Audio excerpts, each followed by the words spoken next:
सुधांशु त्रिवेदी जी, पूरा विपक्ष हमलावर है और गृहमंत्री अमित शाह के बयान को बाबा भीमराव अंबेडकर के खिलाफ उनका अपमान बता रहा है। आज गृहमंत्री ने भी तमाम सवालों के जवाब दिए हैं, लेकिन उन आरोपों पर आपका क्या जवाब है? क्योंकि वो अभी भी ये कह रहे हैं कि बार बार उनका नाम लेकर उनका अपमान किया गया। देखिए, विपक्ष हमलावर नहीं है, विपक्ष घबराहट और छटपटाहट का शिकार है। अब मैं इसमें तथ्य और परिस्थिति दोनों बताता हूं। पहली परिस्थिति, हम भी राज्यसभा में थे और प्रियंका जी भी राज्यसभा में थी। जब अमित शाह जी ने बोला, कितना हल्ला मचाया इन लोगों ने, पूछिए, आपत्ति दर्ज की, वॉकआउट किया? नहीं किया, क्योंकि वहां पर ऑन द स्पॉट इनको लगा, जो पूरा वीडियो अगर आप देखेंगे तो साफ हो जाएगा।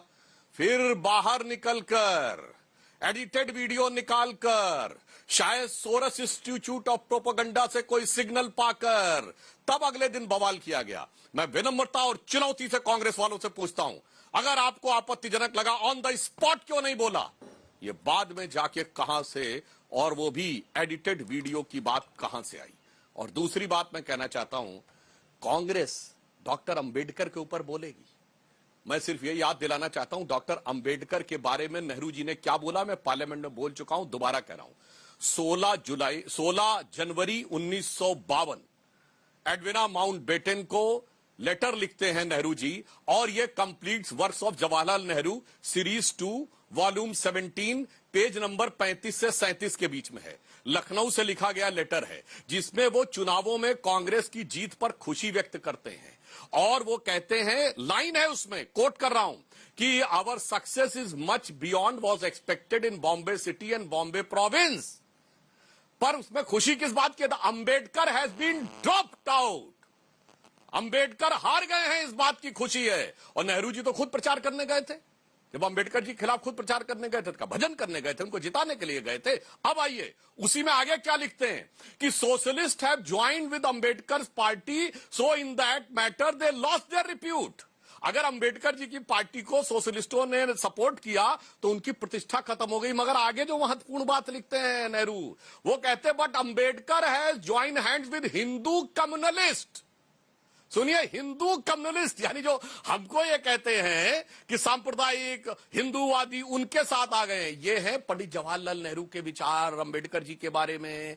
अमित शाह जी क्लियर कट बोल चुके हैं कि पार्लियामेंट से ड्रॉप करने पर क्या किया। और दूसरा मैं कोट करना चाहता हूं, 10 अक्टूबर 1951 जब अंबेडकर जी इस्तीफा देना चाहते थे, ये पब्लिश्ड बाई बाबा साहब की सबसे ऑथेंटिक जो ऑटोबायोग्राफी है, पद्म भूषण जिनको इंदिरा जी की सरकार से मिला, धनंजय कीर, उन्होंने अपनी किताब में पेज नंबर 415 के आसपास लिखा है कि जब वो इस्तीफा देने के लिए खड़े हुए तो सभापति ने कहा कि आप अपने इस्तीफा लिखित में दे दीजिए। तो 2 सांसद, वो मिस्टर कामत और कुंजरू ने कहा, क्या अंबेडकर को अपना इस्तीफा नहीं पढ़ने दिया जाएगा? कोट अनकोट बोल रहा हूं।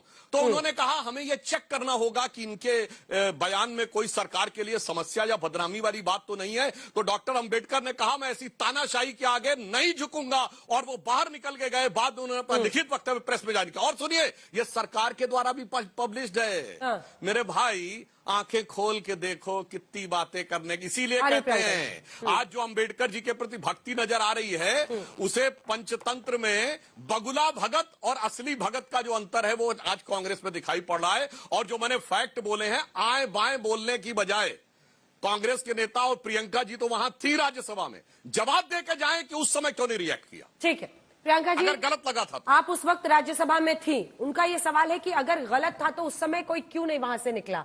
बाद में सिर्फ एक हिस्सा चलाकर अपमान का आरोप लगाया जा रहा है। सबसे पहले तो मैं कहूंगी, आपने सुधांशु जी को टाइम दिया, उन्होंने बात वही रखी जो उन्होंने राज्यसभा में करीब आधा घंटा 45 मिनट कुछ उनका भाषण का समय था, उन्होंने दिया। सिर्फ इन्होंने नहीं दिया, भारतीय जनता पार्टी के सारे ही वक्ताओं ने ये सारी बातें ऑलरेडी सुना चुके हैं। सब चीज हमने सुनी है, सब आरोप सुने, सब प्रत्यारोप सुने, सब सुना।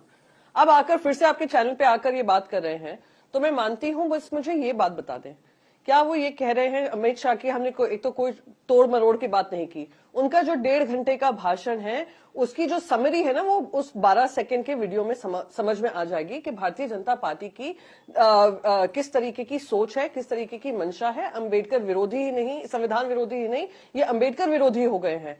इनको विरोध इस बात का है कि कौन ऐसा महामानव आया जिन्होंने दलितों को, पिछड़ों को, वंचित लोगों को के लिए काम किया और उनके लिए संविधान में जगह बनाई, संविधान में उनके लिए रिजर्वेशन का प्रावधान किया, उन लोगों की लड़ाई लड़ी जो सम्मान के लिए वो भूखे थे, जिनको मार्जिनलाइज किया था इस सोसाइटी ने। इन लोगों को उस बात का दर्द है और वो दर्द वो 12 सेकंड के क्लिप में सबको दिखाई दिया है। हमने कब विरोध किया, कब नहीं विरोध किया, पूरा देश विरोध कर रहा है। ये सिर्फ विपक्ष की बात नहीं है, आज पूरा देश विरोध कर रहा है और वो सब आकर कह रहे हैं कि ये इस तरीके की भाषा महामानव के लिए हमें स्वीकार्य नहीं है। एक स्वघोषित महामानव है जो आप ही के चैनल पे, शायद किसी और चैनल पे कहा था, मुझे तो लगता है मैं बायोलॉजिकल ही नहीं हूं। और एक वो महामानव है जिन्होंने गरीबी से जूझकर अपनी पढ़ाई पूरी कर उन्होंने जनता के लिए लड़ाई की, उन लोगों, उस वर्ग के लिए लड़ाई की जिनकी आवाज भी नहीं थी और इसीलिए उनको महामानव कहा जाता है। और उन्होंने जो शब्द का इस्तेमाल किया कि अगर उनके नाम की बजाय ओ फैशनेबल हो गया, हाँ ये फैशन है, हाँ बिल्कुल फैशनेबल है। अंबेडकर जी का हर मंच से हम नाम लेंगे क्योंकि ये सिर्फ फैशन नहीं है, ये हमारा कमिटमेंट है कि जो उनकी सोच थी, जो उनके विचार थे, जो संविधान के माध्यम से हमने देखे, उसको पूरा करने का हम मानते हैं कि ये वो हमारी जिम्मेदारी है। ये संविधान विरोधी तो थे ही, पर अब समझ में आया इनको संविधान का क्यों विरोध है। विरोध वही है कि 400 सीट से हमें ज्यादा दो, हम संविधान बदलेंगे, हम रिजर्वेशन मिटाएंगे। वही 12 सेकंड के क्लिप में सब कुछ समझ में आ गया क्या इनकी मंशा है। सार 12 सेकंड में है। सुधांशु जी एक छोटा सा जवाब दीजिए, फिर मैं सुखदेव जी के। वो कह रहे हैं सार 12 सेकंड में ही था, इसीलिए वही वीडियो बस एक ही लाइन में। देखिए 12 सेकंड से 10 सेकंड आगे जाके देख लें और जो आपके करोड़ों दर्शक देख रहे हैं, जो मैंने बोला विद फैक्ट्स एंड फिगर्स बोला, जो प्रियंका जी ने बोला केवल राजनीतिक बयान दिया। मैं प्रियंका जी को याद दिला दूं, 2 उपलब्धियां तो आपकी सरकार के समय में थी, वो भी आप नहीं बता पाई। साहब नरेंद्र मोदी जी ने पंच तीर्थ बनाए। जब बाबा साहब अंबेडकर की जन्म स्थान महू के ऊपर कांग्रेस ने स्मारक बनाने से मना कर दिया, जब हमारी सरकार आई मध्य प्रदेश में पटवा जी के समय में बना। अलीपुर रोड का बंगला जहां उन्होंने अंतिम सांस ली, महापरिनिर्वाण स्थल, वो अटल जी के टाइम में अधिग्रहण किया गया। फिर 10 साल कांग्रेस में ऐसे ही पड़ा रहा, मोदी जी ने आके बनाया। और जो पंच तीर्थ हैं उसमें प्रियंका जी ध्यान दीजिए, जो नागपुर में दीक्षा भूमि है वो भाजपा शिवसेना सरकार के समय में 99 में स्मारक बना, उससे पहले कांग्रेस ने नहीं बनाया। अरे वही याद दिला देती। अब आइए जो चैत्य भूमि है मुंबई में, चौथा तीर्थ, वो भी जब हमारी शिवसेना के साथ सरकार थी 2014 से 19 के बीच में, उसमें बना, वही याद दिला देती। और लंदन तक जाकर उन्होंने शिक्षा भूमि बनाई, जहां पर बाबा साहब ने शिक्षा ली थी, वो तक बनाया। ये बताइए, ये संसद भवन में तैल चित्र नहीं लगवा पाए और मोदी जी ने 5-5 पंच तीर्थ बनाए और वो भी उन लोगों को याद नहीं आए। अब सबको समझ में आता है कि बाबा साहब किसके दिल में और किसके मन में है और किसके लिए सिर्फ राजनीति के लिए, किसके लिए सिर्फ राजनीति के लिए। इशारा आप ही की तरफ है, जवाब दीजिए। और आज गृह मंत्री अमित शाह ने भी हमला किया है कि बाबा साहब का अपमान करने वाले उनसे प्रश्न पूछ रहे हैं। अंजना जी मैं चाहूंगा, मैं बहुत ही एक एक चीज का जो हमारे सुधांशु जी ने कहा, मैं थोड़ा समय भी चाहूंगा। सबसे पहली बात, बचपन में कविता हमने पढ़ी थी, इन्होंने कहा ना कि शिकारी आएगा, जाल बिछाएगा, दाना डालेगा, लोभ से उसमें फंसना नहीं। ये संविधान के कैसे विरोधी है। मैं चुनाव की बात कर रहा हूं। चुनाव एक लोकतांत्रिक पद्धति है, लोकतांत्रिक पद्धति है। बाबा साहब चुनाव का इन्होंने जो जिक्र किया है, मैं थोड़ा बता दूं, जिस चुनाव का इन्होंने जिक्र किया है, अशोक गोपाल जी के द्वारा लिखित अंबेडकर जी पे जो उन्होंने लिखा है, पेज 794 फुटनोट 50 पर लिखा है कि जो बाबा साहब हारे वो किनके कारण, सावरकर जो डांगे के कारण हारे ने। इनकी तो आदत है कि नेहरू जी पे आरोप बिना लगाए वो आगे जा नहीं सकते हैं। दूसरी बात, अंबेडकर जी एक व्यक्ति ने एक विचारधारा है, और कैसी विचारधारा है, धर्मनिरपेक्षता की विचारधारा है, समानता की विचारधारा है, लोकतंत्र की विचारधारा है। लेकिन ये बताएं, वेरी फर्स्ट डे से इनकी मातृ संगठन या पितृ संगठन और साथ ही साथ प्रधानमंत्री जी के आर्थिक सलाहकार परिषद के अध्यक्ष विवेक देवराय जी की बात यहां पे जरूर मैं बतलाना चाहूंगा। 15 अगस्त को उन्होंने क्या कहा, 15 अगस्त को उन्होंने क्या कहा, संविधान अब बदल देना चाहिए। इसमें कोई उनका, इसलिए कि धर्मनिरपेक्षता, समानता, लोकतंत्र, इनके ये बदल चुके हैं। ये बताएं क्या ये वक्त के साथ बदलता है क्या? इनकी प्रवृत्ति क्या रही है? इनकी प्रवृत्ति रही है जैसा कि आरएसएस, मैंने कहा आरएसएस तिरंगे का इन्होंने विरोध किया। ये बताएं ना, इनका मातृ संगठन है नहीं, जहां पे जो हमारा लोकतंत्र का सर्वोच्च मंदिर है, जहां पर तिरंगा हमारा आन बान निशान का प्रतीक फहरता है, दूसरी हमारा राष्ट्रपति भवन में होता है, फहराया जाता है, लेकिन संघ के मुख्यालय में 50 सालों तक उन्होंने फहराया नहीं।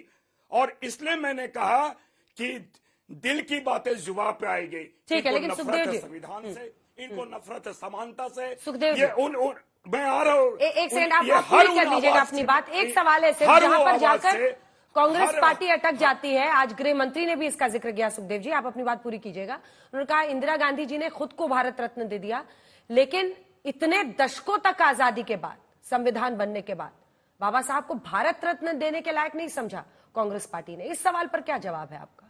इस पर एक जवाब दे दीजिए। हाँ अंजना जी, मैं एक बात बताऊं, निश्चित रूप से भारत रत्न एक हमारा प्रतीक है जो किन्हीं के भूमिका, किन्हीं के योगदान के बारे दिए जाते हैं। लेकिन भारतवर्ष में क्या केवल यही एक शर्त है कि जिनको भारत रत्न दिए उन्हीं को केवल मैं मानता हूं या उन्हीं का योगदान है?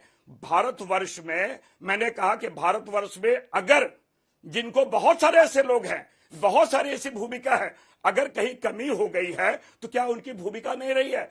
इन्होंने क्या कहा, जो इनके विश्वनाथ प्रताप सिंह जी के समय में जो भारत रत्न दिया गया है, निश्चित रूप से बहुत लोग ऐसे पात्र हैं, लेकिन मैं आज भी सम्मान करता हूं, इनको दिया गया है।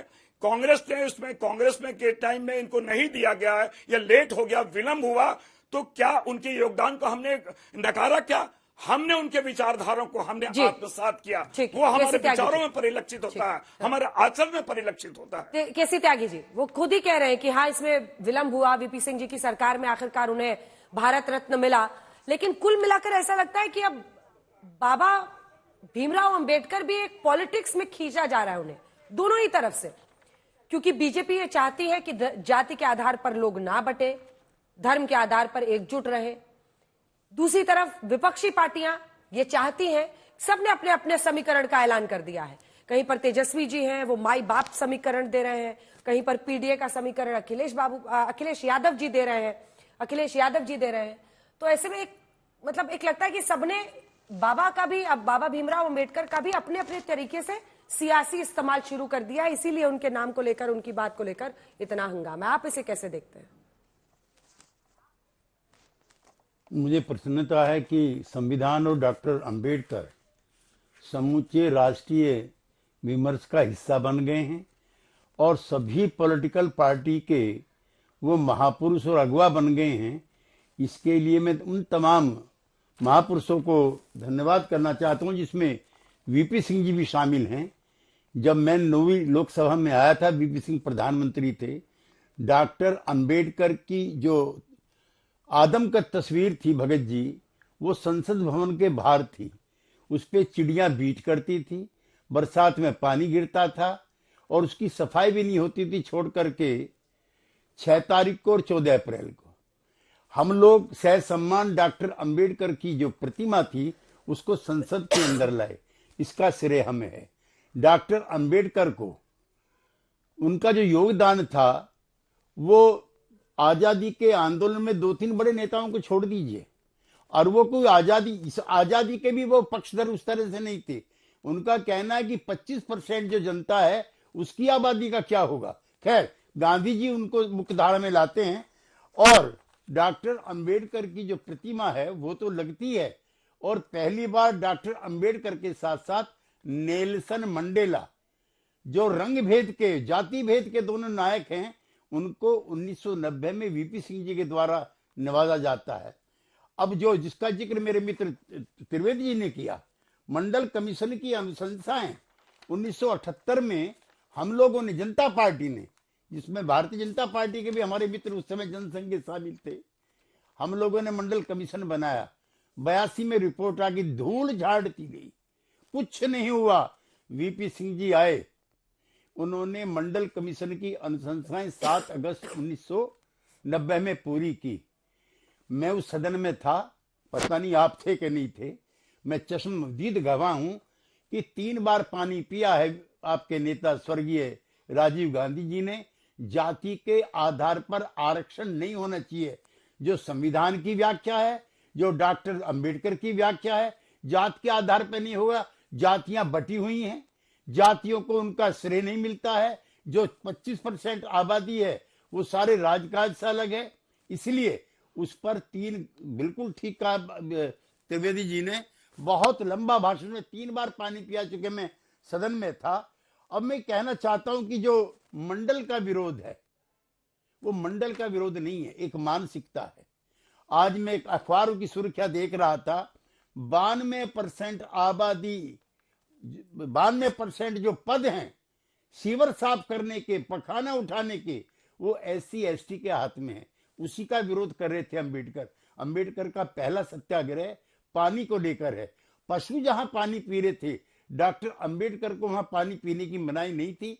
ये सही है डॉक्टर अंबेडकर, और बिल्कुल ठीक कहा हमारे मित्र सुधांशु जी ने। सोशलिस्ट और अंबेडकर, समाजवादी पार्टी और रिपब्लिकन पार्टी मिलकर के एक पार्टी बनाने के सिलसिले में थे। उन्हीं दौरान डॉक्टर लोहिया की और अंबेडकर की मुलाकात होती है, और डॉक्टर अंबेडकर का जो सोशल जस्टिस का कंसेप्ट है उसको जस का तस समाजवादी पार्टी और सोशलिस्ट मूवमेंट के लोग मानते थे। संविधान की जहां तक बात मैं अभी समाप्त कर रहा हूं, संविधान का सबसे बड़ा जो प्रहार हुआ है वो हुआ 25 जून 1975 को। जयप्रकाश जी की रामलीला मैदान में मीटिंग है, लोकदल की तरफ से अंजना जी मैं भी बैठा हुआ हूं, और मदन लाल खुराना उसको कन्वीन कर रहे हैं। जयप्रकाश जी का अंतिम भाषण है कि इंदिरा जी ने अपनी ऑथोरिटी समाप्त कर दी है, लिहाजा उनके गलत कानूनों को मत मानो, जिसका बहाना लेकर आपातकाल लगाया गया। 2 लाख हमारे जैसे निहत्थे और बर्बस लोगों को जेल में डाला गया, कई के घर तबाह हुए, और उसके बाद जिस तरह से उनको जगमोहन लाल सैना के फैसले को जिस तरह से बदला गया, मैं बिल्कुल सही कहना चाहता हूं जो अमित शाह जी ने कहा, संविधान का संशोधन इंदिरा जी की कुर्सी बचाने के लिए था, लोकतंत्र बचाने के लिए नहीं था। ठीक है, प्रियंका जी एक जवाब देना को जगमोहन लाल सिन्हा का जब फैसला आता है, उसके बाद उनका इस्तीफा मांगा जाता है। इस्तीफा देने के बजाय